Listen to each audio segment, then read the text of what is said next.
Plugin of the week is the Vertigo VSM-3. Now, the VSM-3 is actually a version or emulation of the VSM-2 hardware unit, and it has two additional sections here, which are not included in the original, the THD mixer, which is not part of the original, and the monitoring section, which is not part of the original.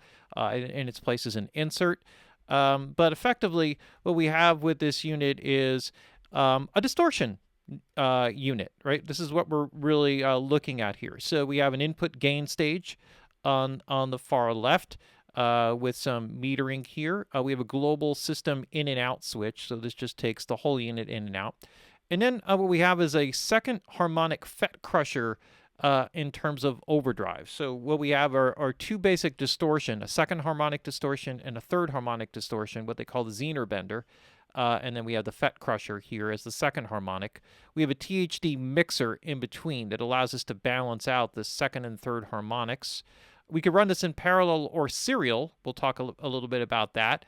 And we have a monitoring section and an output gain section over here where the outputs can be linked now if it's a stereo output. So the plugin looks exactly the same whether you show it mono or stereo, or pretty much the same. And in a stereo thing that we would call up, this would show up. We would be able to separate, unlink the left and right side, and rebalance the output.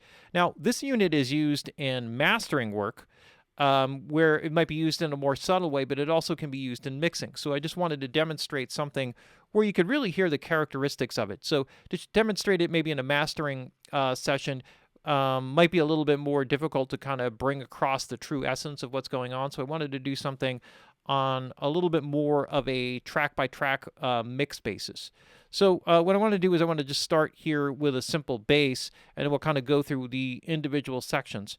What we have on the, well, actually, just real quick, just the basic sections here, the second harmonic FET crusher and the third harmonic, they basically have the same settings. We have two drive controls. So this determines with an LED meter how much you are overdriving the signal. So there is a green LED and a red LED. So when it lights up red, you're hitting it really hard. You have a level control, which is the amount of said distortion. We have a filter stage here. So this determines if we set it to track mode, then basically it's just all distortion, right, mixed all together. But then we can also go to a variety of other settings which basically filter down the distortion to particular frequency areas. We have a shape control, which helps to tone down some of the higher frequencies, which can sometimes get a little fuzzy or furry. And then we have a THD mix. So this mix control, depending upon the setting we have here, allows us to mix the dry signal with the wet distorted signal. There are two ways to implement this in a soft or a hard characteristic. So we can actually hit it aggressively or a little bit softly, depending upon the amount of distortion. You will hear more or less of a difference.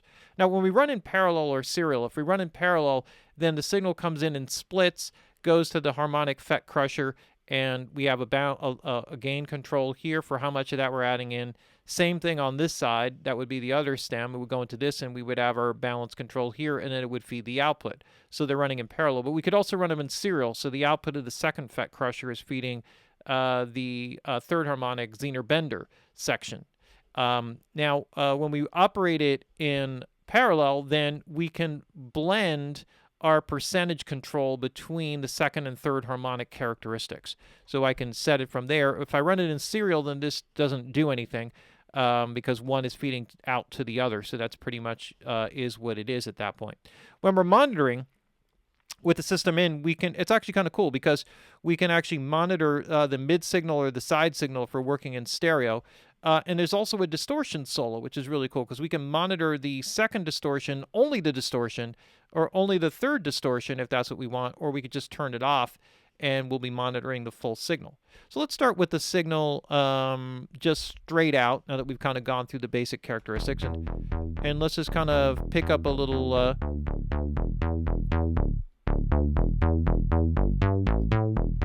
So this is a bass, has a little bit of an edge, and we're just going to give it a little bit more of an edge. So what I could do here is I can set my input gain, if I felt like I needed more input gain overall. All right, so maybe that's the case here, and maybe what we could do here is kind of back it off on the backside by a similar amount. So, and maybe that gives us a little bit more working level here. So what I'll do is I'll kind of back this out by a very similar amount.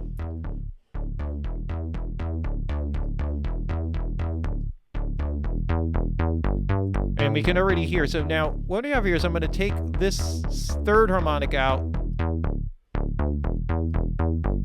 And now we have without it here. And so if I work on a track basis like you see here, then this becomes my balance control by the amount of distortion I'm adding in. So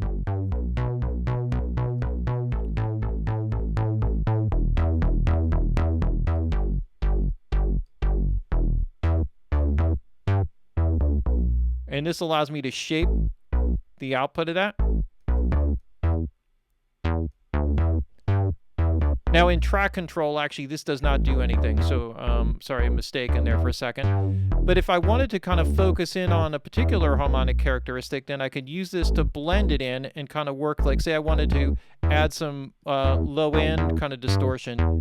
Now this filters the distortion more in on the low end.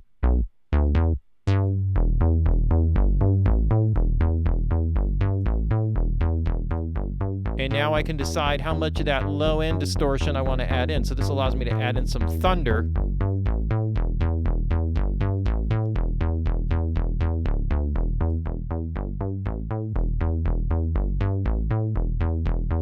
So it'll be a little bit, so I can switch this between a more aggressive style.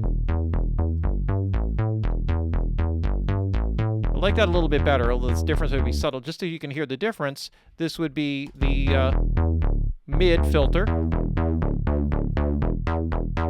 high mid, and this applies it full. So this would be a distortion all the way around.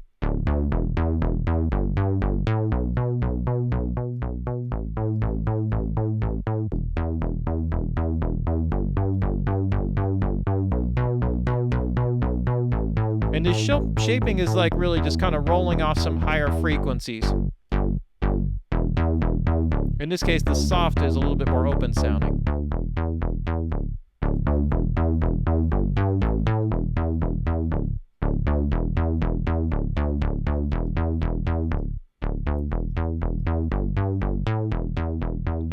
Which is kind of cool. So now let's kind of go over to the third harmonic Zener bender. And this is something you hear right away is going to hit a little bit more of a higher harmonic distortion characteristic. You hear some of the artifacts that are created here. Now that's in the full track mode. So let's kind of switch out to a full frequency mode.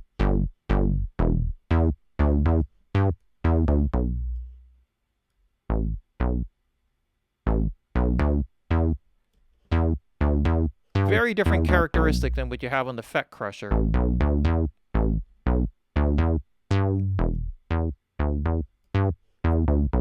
And now I can put both in. So this is just the second and just the third.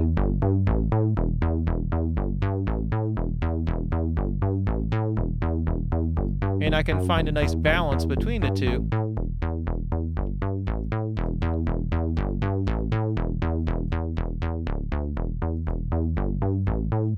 And I can add some character. Now, I can also take this and kind of do some other more interesting things. Like maybe what I want to do is I want to focus this on the low end. And let me just let this kind of work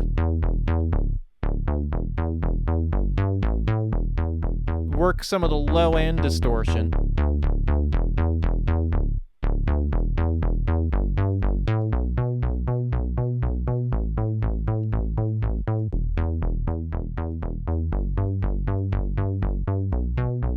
And then I'll use this to kind of filter more in some of the high mid energy.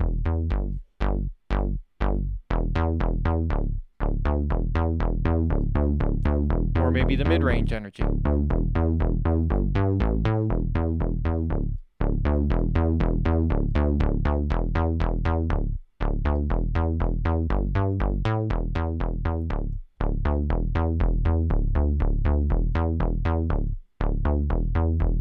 So this is just the low end, second harmonic. This is focused on the high mids.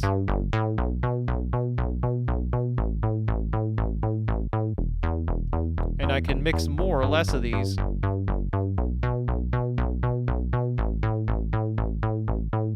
Also with the level control.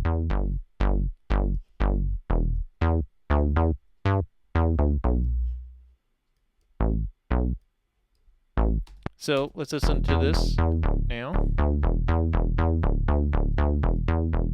Without it.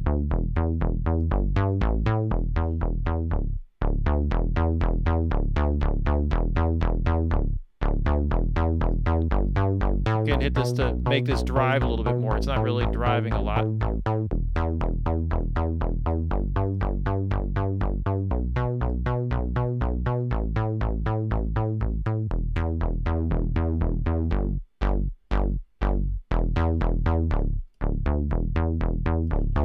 Exaggerating a little bit here, but just for effect.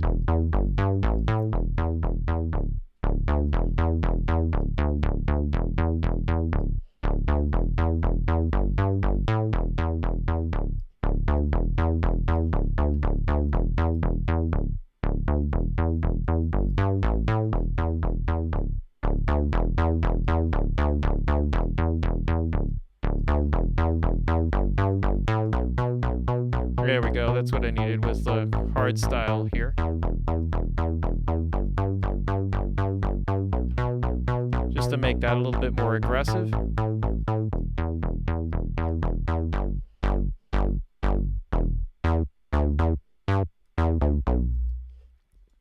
And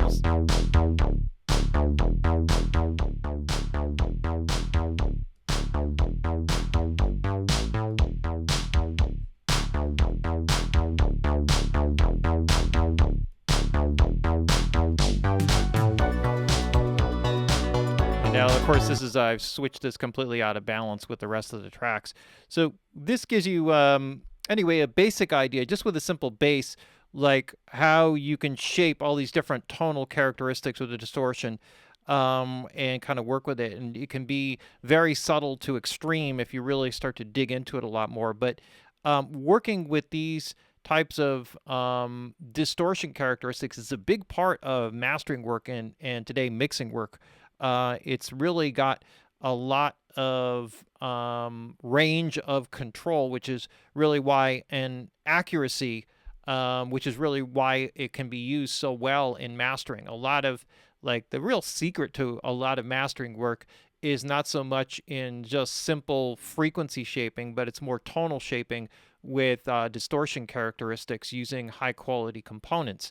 And that's what the real top-end engineers really understand, as they mastered how they can actually bring out certain depth and character and openness aspects of a sound, not by adding frequencies or taking away frequencies and doing that, but by applying like harmonic distortion characteristics. And so this is a unit that's kind of perfectly suited for that type of situation. In this example, for the bass, I'm displaying this or demonstrating this just so that you can really hear what it is, how it's going on, and or exactly what it's doing with those working with the different parameters, and you can hear how you can really overdrive something and give it a real edge.